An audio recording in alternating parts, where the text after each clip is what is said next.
네, 오늘은 말씀을 나누기 전에 이렇게 인사하고 싶습니다. 주님이 함께 하십니다.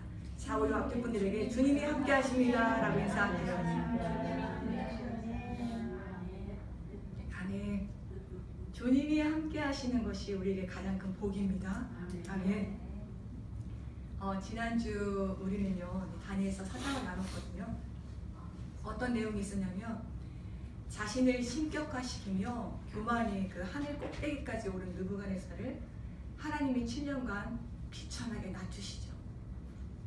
낮추셨다가 기한이 참에 느부갓네살을 다시 회복시켜 주시는 그런 내용을 나누었습니다. 이 과정을 통해 느부갓네살이 사람이 이 나라를 다스리는 것이 아니라 지극히 높으신 하나님이 사람의 나라를 다스린다는 것을 깨닫게 되었습니다. 그리고 하나님은 누구에게든지 나라를 주실 수 있으시고 천한 자라도 하나님이 세우시면 왕이 될 수 있다는 것을 느부갓네살이 깨달았습니다. 그리고 이런 고백을 드리죠. 하나님의 권세와 나라는 영원합니다. 또 하나님은 영생하시는 분이십니다. 이렇게 느부갓네살이요, 하늘의 왕 되신 하나님을 찬양하고 경배하고 죽을 때까지 칭송하였습니다. 그리고 이제 5장이 시작돼요. 4장에서 5장으로 딱 넘어오는 이 시간이 몇 년 걸렸냐? 23년이 걸렸어요. 이 사이 몇 명의 왕들이 있었냐면요, 먼저는 느부갓네살이 회복되어서 1년간 왕위에 있다가 죽습니다. 그리고 그 아들 에윌 무로닥이라는 아들에게 왕위가 이어져요. 이 에윌 무로닥은요, 왕으로 즉위하여서 패장국 왕들을 이렇게 지위를 회복시켜 주거든요. 이때 포로로 잡혀온 여호야긴 왕을 석방시켜 주고 자유를 주었어요. 열왕기하 끝부분에서 잠시 이렇게 언급했던 기억이 있습니다. 이 에윌 무로닥이요, 2년간 다스리고 누가 그 다음 왕이 되냐면 처형인 네리글리살이라는 그 사람이 이 에윌 무로닥을 살해합니다. 그리고 왕권을 딱 잡아요. 그리고 네리글리살은 자기 아들인 라바시 마르둑에게 왕위를 이었으나 이 라바시 마르둑은 1년도 안 돼서 폐위당해요. 그리고 오늘 본문에 어떤 왕이 나오죠? 벨사살 왕이 나오잖아요. 벨사살 왕의 아버지가 누구냐면 나보니두스예요. 나보니두스가 이제 왕위를 이어받습니다. 여러분 복잡하죠? 이것만 기억하세요. 다 기억해야 하지 마시고, 이제 4장에서 5장의 벨사살 왕으로 이렇게 이어진 이 사이에 왕권이 제대로 이렇게 이어져 온 것이 아니라 살해와 음모를 통해서 교체되었어요. 그리고 벨사살 왕의 아버지는 누구였냐? 나보니두스. 나보니두스였다는 것만 기억하십시오. 나보니두스가 17년간 왕으로 있었거든요. 근데 7년간만 바벨론에서 왕으로 통치했어요.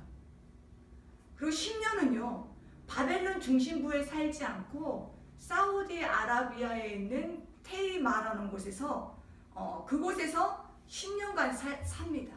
근데 바벨론의 왕이면서 왜 바벨론 이 도성을 다스리지 않고 그 아라비아의 테이마라는 곳에서 살았냐면요, 이 나보니두스는 바벨론의 대표적인 신이 마루둑이거든요. 마루둑.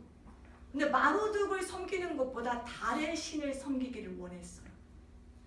그러니까 바벨론에서 살면은 왕으로서 바벨론 신을 섬겨야 되잖아요. 그러니까 자기는 관심 없다 이거예요.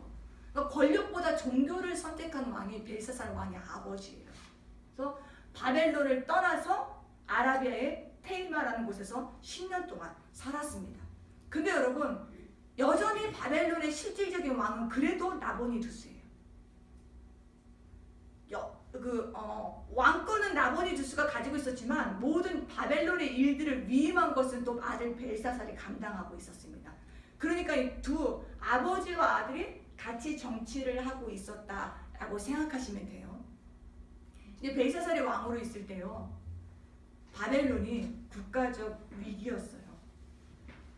메데 바사 연합군이 바벨론의 대제국의 그 많은 영토들을 차지했고요. 또 최종적으로 바벨론 도성을 점령하기 위해서 성 주변에 포위망을 딱 설치하고 바벨론 군사들과 대치하고 있었습니다. 근데 이때 다니엘의 나이가 그럼 몇인 줄 아세요? 다니엘이 10대 중반에 포로로 왔다고 했잖아요. 그럼 한 15세로 한번 생각해 볼게요. 그 느부갓네살이 43년 통치했거든요. 그리고 또 이 4장에서 5장으로 딱 오는 사이에 23년이 흘렀어요. 그럼 다니엘의 나이가 몇일까요? 81살? 예, 수학을 잘하시는 분이 계세요. 81세예요. 다니엘 소년 아니에요, 여러분. 중년도 아닙니다. 5장에서의 다니엘은 노인이에요, 노인. 이 노년이 된 다니엘이 공직에서 물러나서 조용히 지내고 있었습니다. 그 바벨론 그 중심부에서는 어떠한 일이 벌어지고 있었냐? 성대한 잔치가 벌어지고 있었어요. 1절을 보십시오. 벨사살 왕이 1000명이 되는 그 바벨론의 주요 인사들을 딱 모집하여서 큰 잔치를 베풉니다. 현재 나라는요 2년째 메대 바사에 포위되어 있는 상태예요. 전쟁 중이거든요. 근데 그럼에도 불구하고 많은 경비를 들여서 성대한 잔치를 지금 치르고 있어요.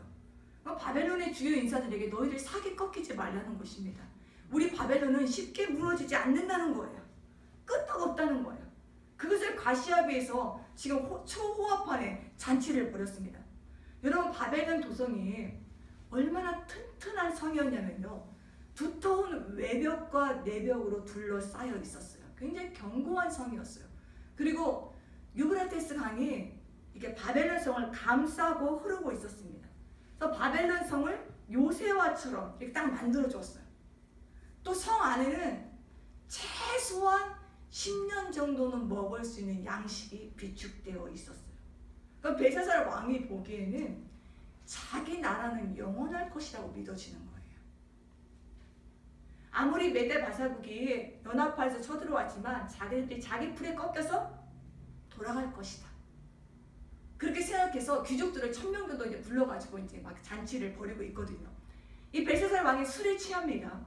점점 술에 더 취하고 취기가 오르자 어떠한 것을 명하냐면 2절을 보면 나의 부친 느부갓네살이 예루살렘 성전에서 탈취하여 온 금은 그릇을 가져오라고 명령해요.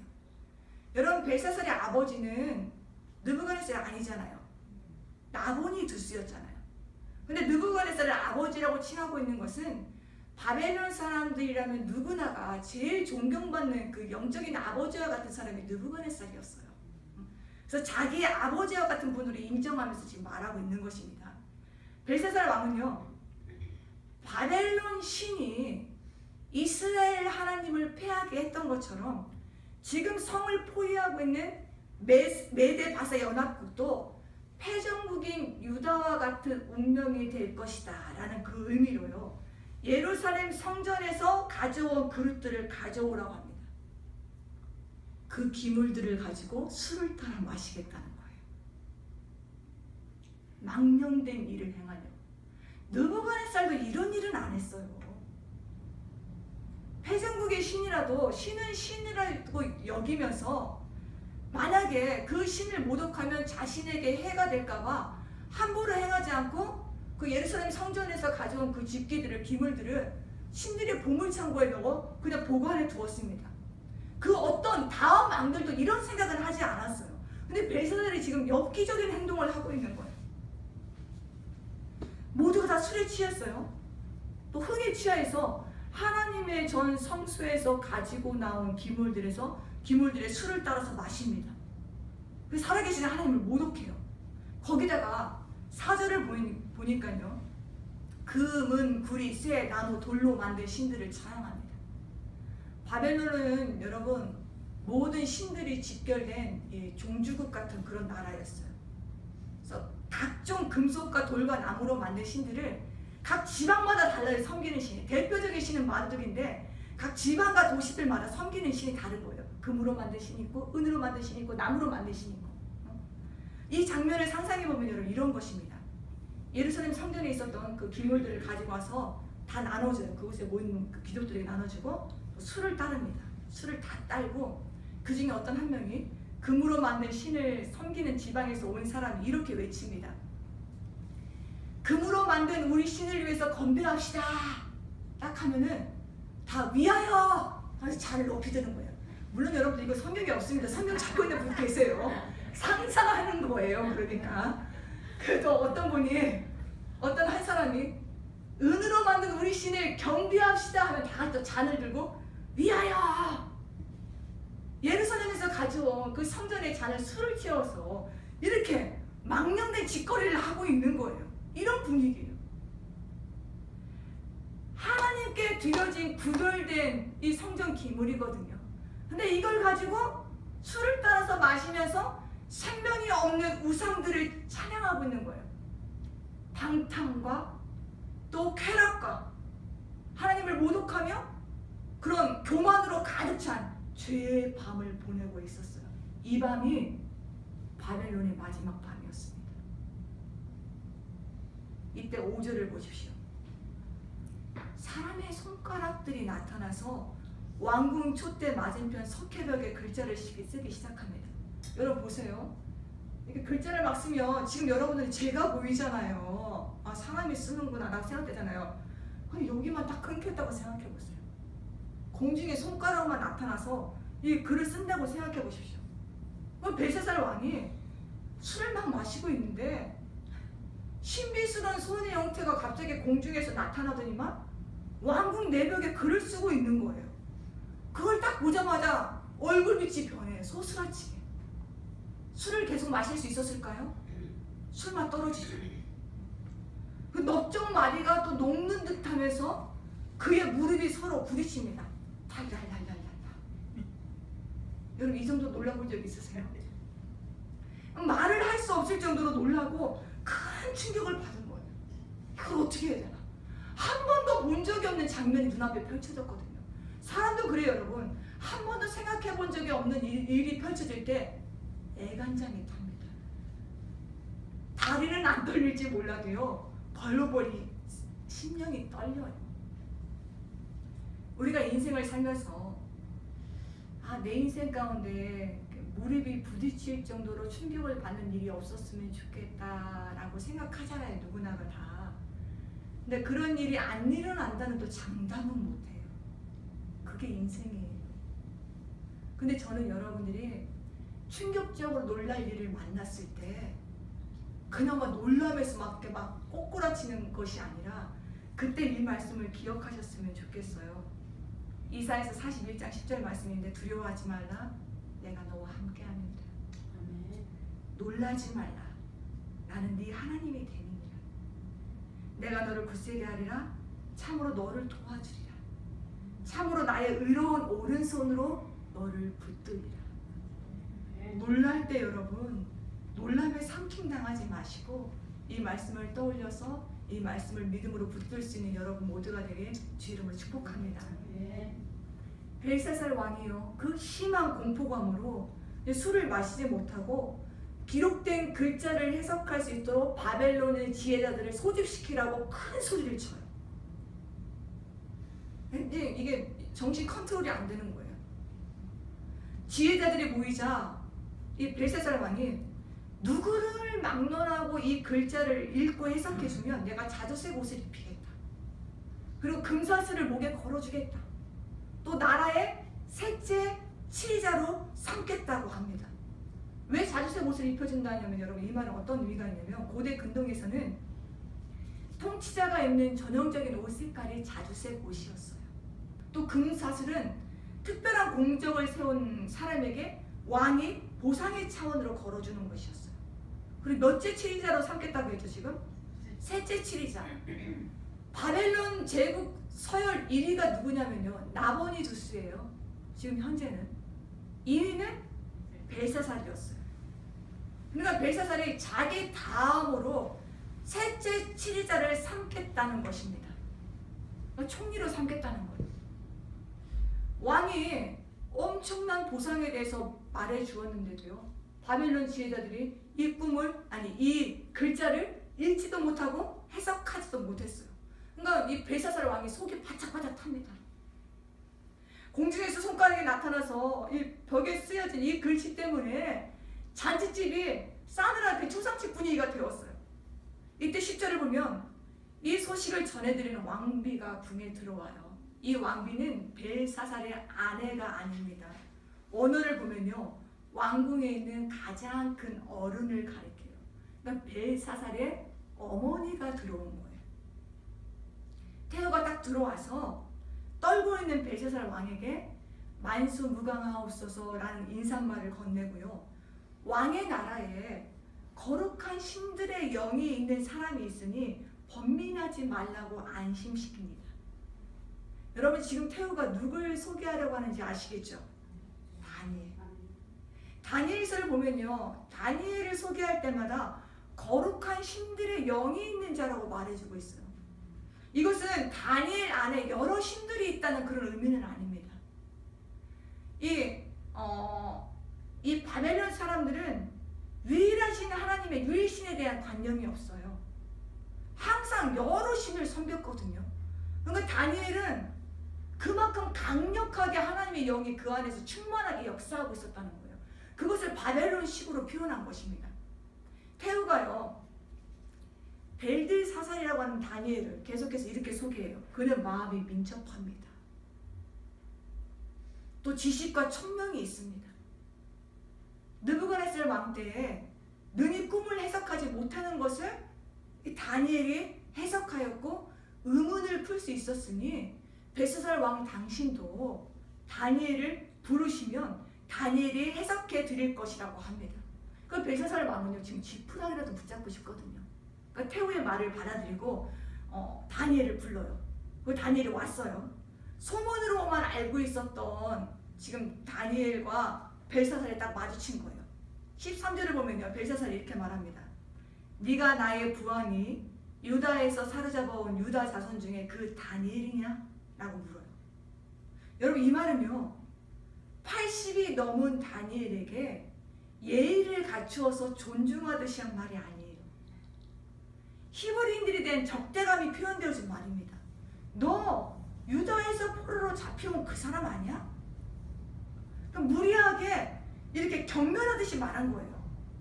그러면서 벨사살이 이렇게 말해요. 너는 해석을 잘하고 의문을 푼다고 들었는데 이 글을 읽고 그 해석을 내게 알려주면 내가 네게 자주색 옷을 입힐 것이다. 금삿을 걸어줄 것이다. 그리고 나라의 셋째 통치자로 삼겠다고 거만하게 말합니다. 그런 벨사살 앞에 다니엘이 어떻게 말하는지 아십니까? 다니엘이 17절 보세요. 왕의 예물은 왕이 친히 가지시며 왕의 상급은 다른 사람에게 주옵소서. 그럴지라도 내가 왕을 위하여 이 글을 읽으며 그 해석을 아뢰겠다고 합니다. 여러분 무슨 말이에요? 왕이 주는 예물과 상급 관심 없다는 거예요.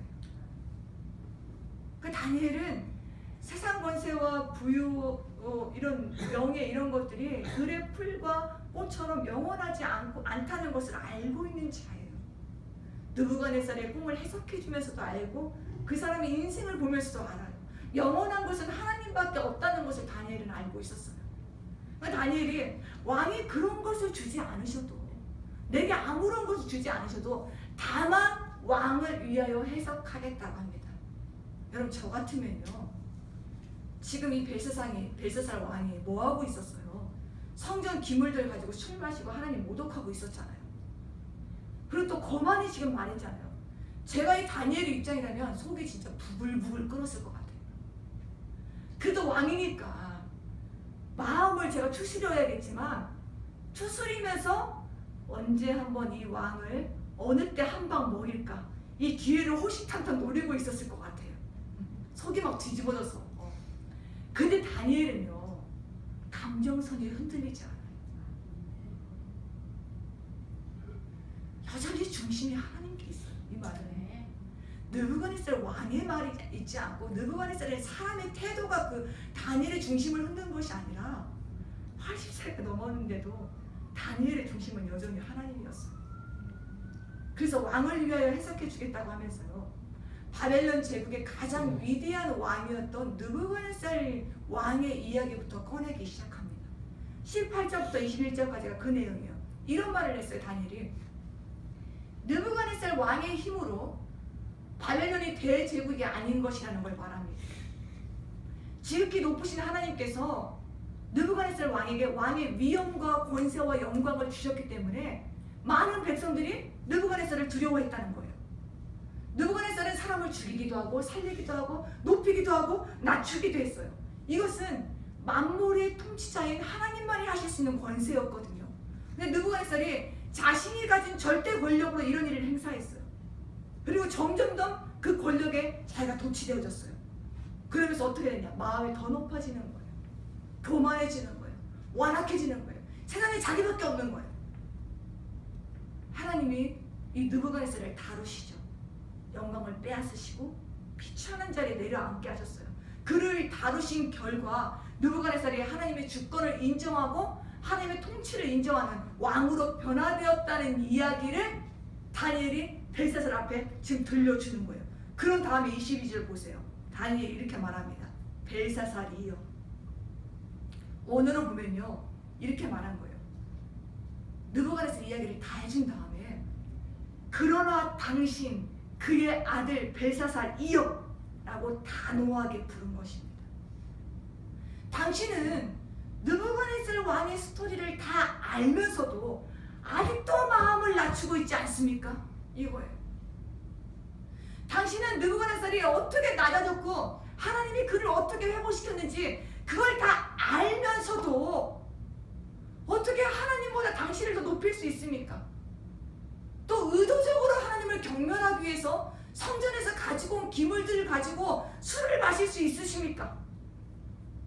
우상들은 당신이 본 적도 없고 들은 적도 없고 만난 적도 없는 우상들을 그렇게 찬양하면서 당신의 호흡을 주장하시고 당신의 그 인생을 그 길을 작정하시는 하나님께는 왜 영광을 돌리지 않느냐고 다니엘이 벨사살을 책망하였어요.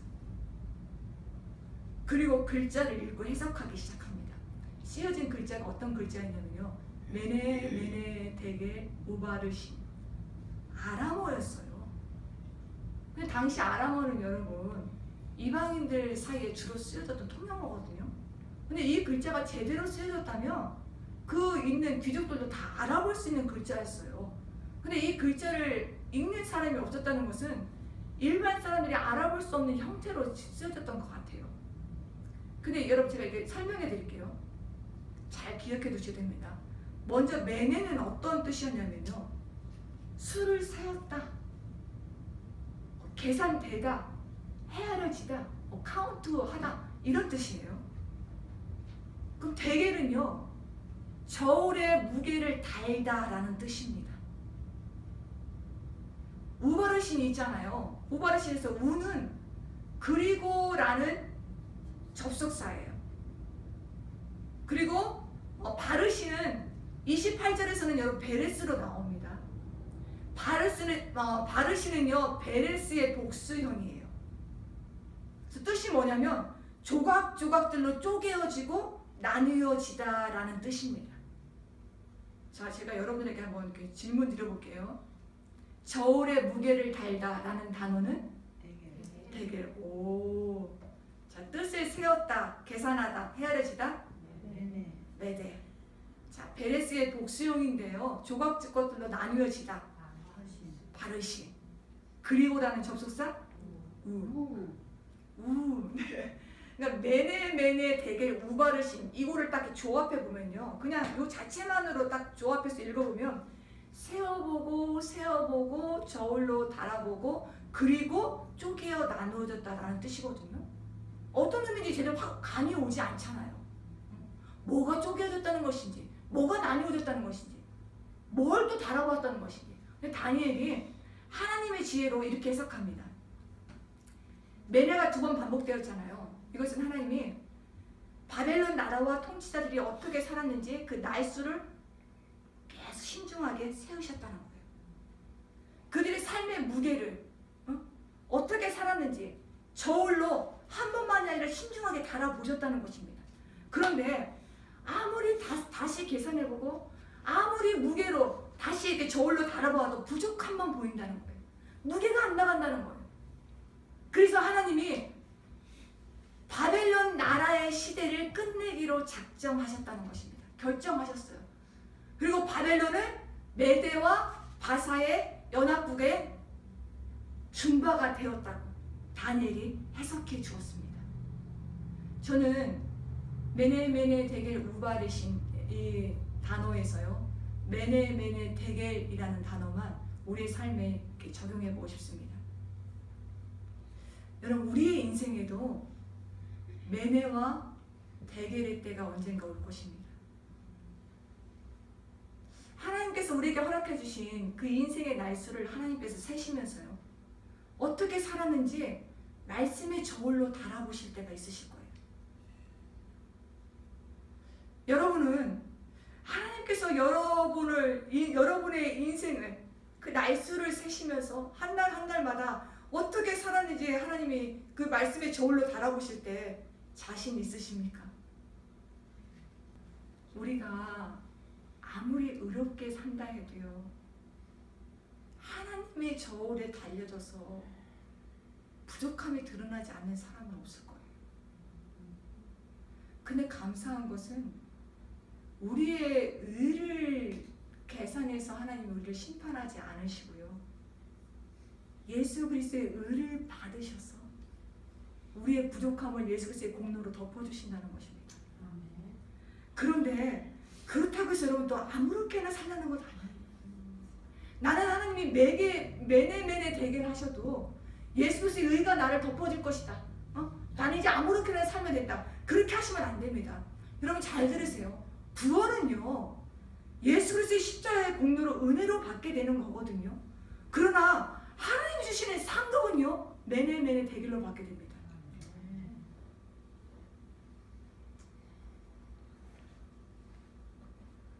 구원은 예수 그리스도의 공로로 이루어진 은혜로 받게 되지만,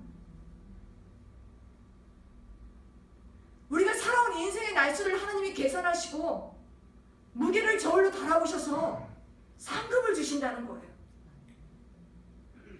바라오케는 하나님이 매네 대결 하시는 때 여러분들은 믿음과 사랑으로 무게가 나가고, 그래서 칭찬과 상급 받게 되는 은혜의 있기를 주의 이름으로 축복합니다. 또 하나요, 다른 사람을 향해 매네 대결을 사용하지 마십시오. 저 사람이 잘 살고 있는지 왜 엄한 사람 자꾸 저울로 달아보냐고요. 판단하고 정죄하고 비난하고 그렇게 하지 마세요. 여러분, 매네 대결은 여러분에게만 적용하십시오. 그리고 이 매네 대결을 여러분, 저는 여러분들이 이걸 하셨으면 좋겠어요. 우리가 아까 불렀던 찬양처럼 하나님이 내게 베풀어 주신 은혜의 수를 한번 세어보는 거예요. 매네 내 인생 20대 때, 30대 때, 40대 때 베풀어 주신 은혜들, 또 하나님의 은혜의 무게들을 저울로 달아보는 것입니다. 대결 한번 해보는 거예요. 이렇게만 매네 대결이 사용되어지기를 바랍니다. 남을 위해 매네 대결이 사용되지 않기를 바랍니다. 벨사살 왕이요, 다니엘의 해석을 듣더니 자주색 옷을 입히게 합니다. 금사슬 목에 걸어주라고 해요. 나라의 셋째 치리자로 삼습니다. 총리로 삼았다는 거예요. 그리고 그날 밤 메데 바사 연합국에 완전히 바벨론 성이 장악당해요. 멸망당합니다. 그리고 벨사살 왕은 죽임을 당합니다. 어떻게 이 연합군이 크고 견고한 바벨론 도성 안으로 들어오게 되었냐면요, 바벨론 도성을 감싸고 있는 유브라데스 강이 있다고 했잖아요. 이 강의 상류의 물을 다른 곳으로 분지로 틀어버렸어요. 그 작업을 했어요. 바벨론 도성으로 흐르지 않고 다른 곳으로 빠져나가도록 그런 어떤 작업을 한 다음에 강물의 수위를 점점 낮추었습니다. 그리고 나서 특공대들이 성벽 밑의 수문을 통해서 바벨론 도성 안으로 진입해 들어간 거예요. 들어가 봤더니 어떻게 돼 있어요? 모두 다 술에 취해져 있어요. 그러니까 어렵지 않게 그 벨사살 왕에게를 지켜 나아갈 수 있었고, 벨사살 왕을 죽일 수 있었습니다. 여러분, 이것이 바벨론의 마지막 밤이었고 벨사살 왕의 마지막 밤이었어요. 여러분, 이 장면을 잘 기억해 주세요. 왜냐하면 요한계시록을 나눌 때 바벨론이 멸망당하는 장면이 몇 번이나 나와요. 계시록에서는요, 이 세상의 최후가 바벨론의 멸망의 최후와 같을 것이라고, 흡사할 것이라고 말해주고 있습니다. 바벨론이 술에 취한 깊은 밤에 멸망했거든요. 그럼 마지막 때에 세상이 죄악의 포도주에 취하여서 영적인 밤을 보내고 있을 때, 비틀거리고 있을 때 허연히 심판의 날이 이를 것을 요한계시록에서 말해주고 있어요. 우리 다니엘서 다음에 요한계시록 나누터인데, 여러분 오늘 이 바벨론이 어떻게 망했는지를 기억해 두셔야 합니다. 바벨론이 이렇게 멸망하고요. 이제 메대 사람 다리오가 나라를 얻거든요. 이때 다리오의 나이는 62세였어요. 다리오라는 사람에 대해서 다른 정보가 없어요. 메대 사람이었다는 것과 그의 나이 62세였다는 것만 말하고 있습니다. 62세는 적은 나이가 아니에요, 여러분. 그럼에도 강대한 바벨론을 이렇게 점령할 수 있었던 것은, 붕괴시킬 수 있었던 것은요, 다리오라는 사람이 전략을 잘 세워서 이긴 게 된 것이 아니라 메네메네 되게 우바르신이라는 글자를 하나님이 성취하셨다는 거예요. 다리오라는 사람을 사용하셔서. 여기까지가 다니엘서 5장의 내용입니다. 오늘 말씀 제목이 뭡니까? 왜 또 다니엘이었을까요? 입니다. 다니엘의 나이가 80이 넘었다고 했어요. 우리가 오늘 본문에서 살펴보았듯 다니엘은 처음부터 벨사살의 잔치에 있었던 것은 아닙니다. 다니엘은 박수장이었잖아요. 그리고 총리 대신이었거든요. 높은 자리에 있었는데 이 자리에 없는 것은 은퇴하였기 때문에 참석하지 않았을 수도 있고요. 또 하나는 초청을 받았더라도 벨사살 왕의 성향을 알고 있었기 때문에, 술잔치가 될 것이 뻔하였기 때문에 안 갔을 수도 있습니다.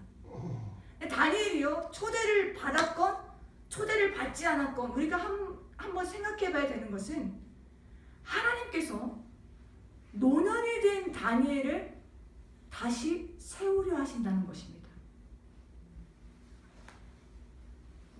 왜 하나님은 빠릿빠릿한 히브리 청년들도 많을 터인데, 20대, 30대, 40대도 많이 있을 터인데 왜 80대의 고령이 된 다니엘을 다시 세우려 하셨던 것일까요?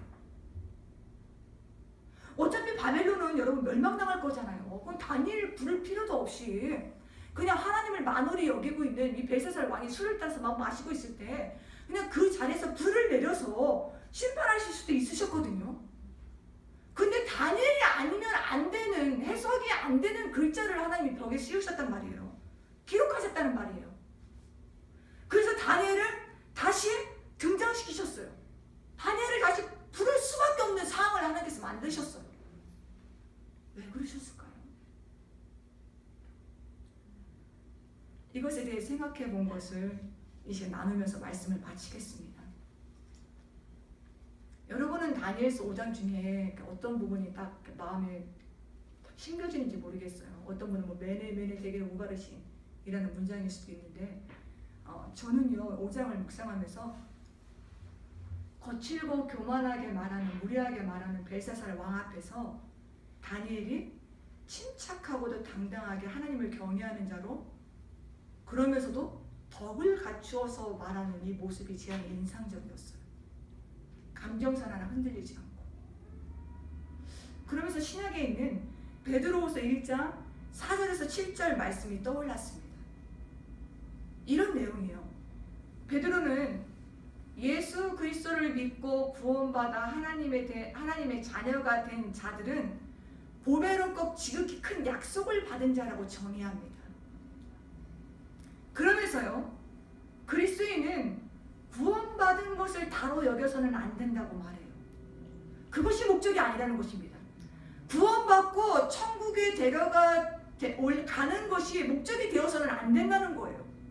베드로는 어떻게 말하고 있냐? 신성한 성품에 참여하는 자가 되어야 한다고 말합니다. 이것은요, 사도 베드로 개인적인 견해가 아니에요. 읽어보세요, 여러분. 베드로후서 1장을 하나님께서 원하시는 일이라고 베드로 사도가 밝히고 있어요. 여러분, 하나님은요, 우리가 구원받은 하나님의 자녀가 된 것을 다로 여기지 않기를 원하십니다. 구원받을 만한 믿음이 있다는 거 굉장히 귀한 일이에요. 그런데 여러분, 이거 기억하셔야 돼요. 믿음은 시작입니다.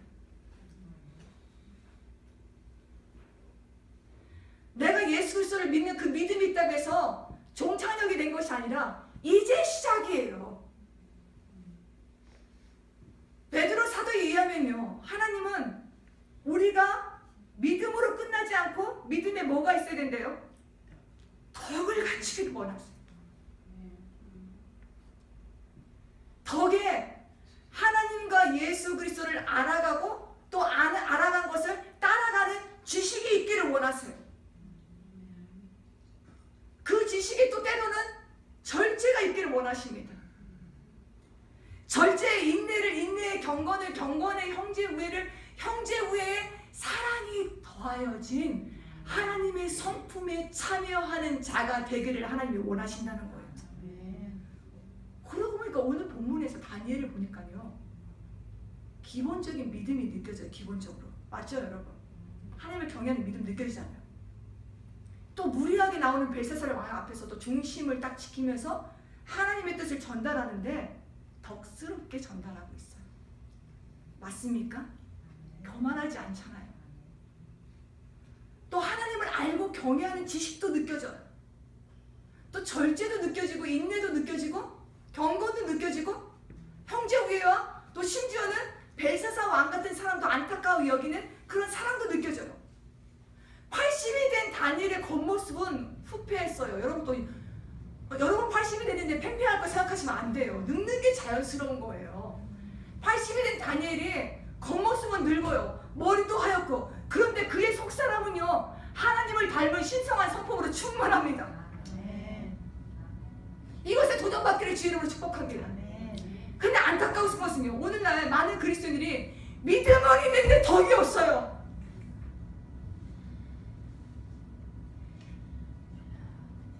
불같은 강한 믿음이 있는데 덕스럽지가 않아요. 그래서 영향력을 못 끼쳐요.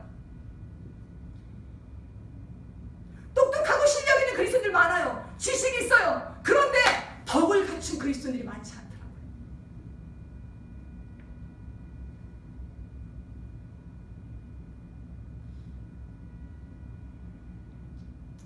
여러분, 사람의 인격은 한순간에 변화되지 않습니다. 사도 베드로가 베드로후서 1장 5절에서요, 너희가 신성한 성품에 참여하기 위해 어떻게 하라고 말해주고 있습니까?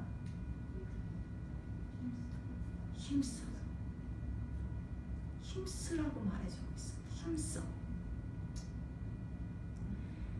신성한 성품의 열매를 맺으려면요, 물론 성령의 도우심도 있어야 돼요. 근데 내 노력도 필요하다는 것입니다.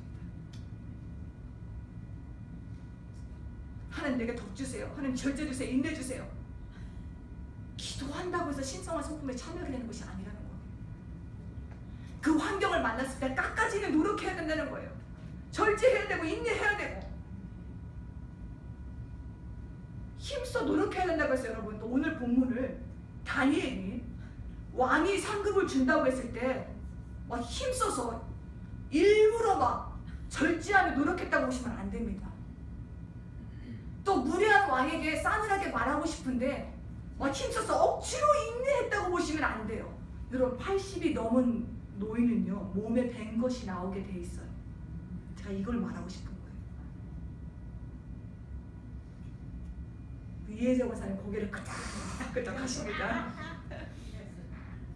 맞죠? 네, 나이가 들면요 힘이 없어요. 힘쓸 수가 없어요. 힘을 쓰고 싶어도 절제하려고 힘쓰고 막 그냥 몸에 밴 것이 자연스럽게 나오게 되어 있어요.